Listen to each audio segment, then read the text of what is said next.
Monday, DOJ and Trump lawyers, they're due back in court over that special master review of documents recovered from Mar-a-Lago. Ahead of this hearing, the two sides put out candidates to serve in that role.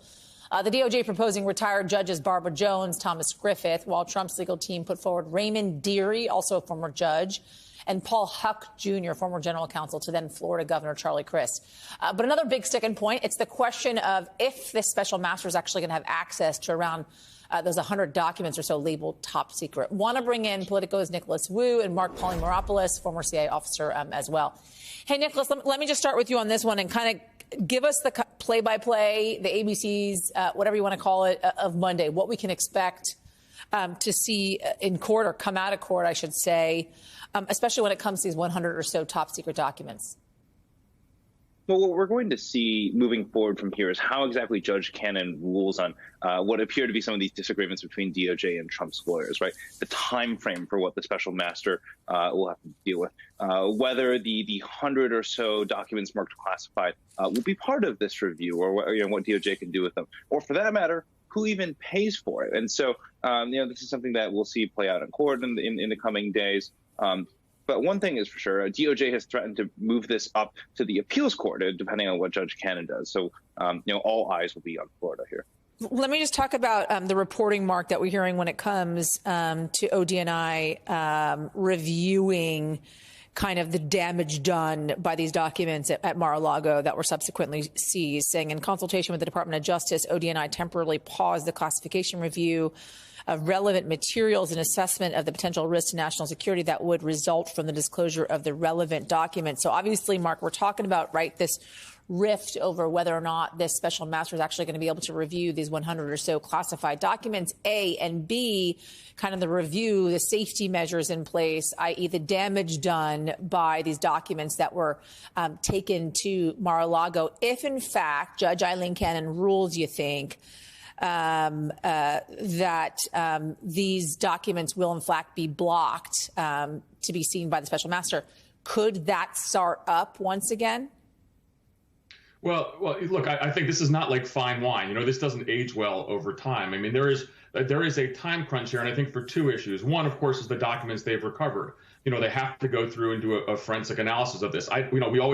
A lot of us wondered how the DNI would do their damage assessment if the FBI investigation was not allowed to go forward. So, right. I think there is there's a need for it to go forward because there's all sorts of forensic techniques the FBI can use, whether it's fingerprint analysis. There's going to be, bigot lists. That means, records of who had these documents. But there's another piece of the filing that I thought was very interesting, and that's when the FBI, Department of Justice, in the filing talked about missing documents and the notion that some could be compromised. And this gets to even kind of a greater fear that there's documents out there with top secret information once more. And we don't know where they are. Now, I don't think they would have put that in the filing if not having some idea that perhaps this was accurate. There's some meat behind this. And again, for the United States national security establishment, the notion that our adversaries may have access to something like this is really troubling. So here's my question, Mark. Is there a potential that there feasibly could be damage being done as we speak right now that intelligence agencies don't necessarily know of? And is there a possibility, in addition to this ODNI review, that the CIA, for instance, is doing kind of an internal review as well as possible sources that may have been compromised because of these documents at Mar-a-Lago? Right. Yeah, that's a great question. Look, at the end of the day, I think the intelligence community, particularly my old outfit, the CIA, will have, hopefully, from the FBI an idea of what was in there, because there are mitigation measures that we'd have to take. If, for example, some of the documents that were actually found at Mar-a-Lago did contain information that could expose a source, a human agent, then there'd have to be, both kind of a near-term and a long-term plan. Near-term would be, do we have to exfiltrate that agent? Do we have to pull them out? Maybe that's, that you don't want to do that with haste. But of course, that's why the FBI investigation has to go forward. But let's go back, once again to the notion of these missing documents, and the idea that they could still be out there. I think that is really important.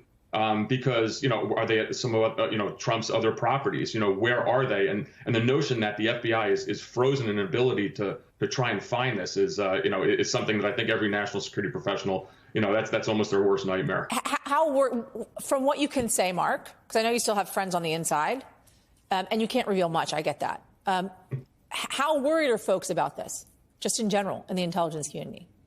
Well, I have to be careful. I can't talk to my friends on the inside much about this. But just look, having done this for 26 years, this is foundational to what we do. It's the notion of, a relationship between the U.S. government and an agent. And so the idea that there could be some kind of compromise is something that is going to be a huge concern. Let me throw one other piece out there, too. Please. When it comes to our allies, there's a notion that there's potentially these nuclear related documents out there. Well, if that's information on an allies program, that's a really tough discussion we're going to have one day with a friendly intelligence service saying, hey, there's been a document spill on your program. So there's a lot to unpack here. But again, I go back to that final point. The FBI investigation must be allowed to continue. This does not get better if we wait.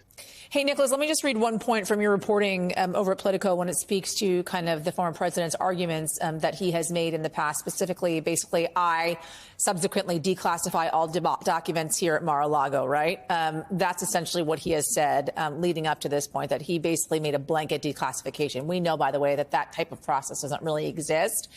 And his attorneys are continuing not to make the argument in many of these filings. And Politico points this out, and you write this in your reporting, notably in the Friday night filing. Trump's attorneys once again did not echo Trump's claims that he had declassified any of the materials that he possessed at Mar-a-Lago. What do you make of this missing piece that Trump has tried to put out there over and over again?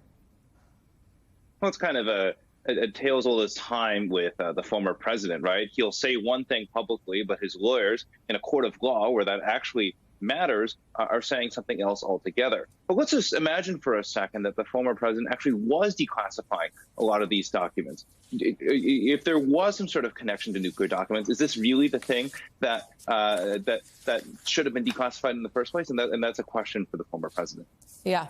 I declassified all these documents, and/or it's for the presidential library, and/or any of the arguments being made right now by the former president and his attorneys. Nicholas Ruth, thank you. Mark Polymeropoulos, thank you as well. Appreciate it, guys.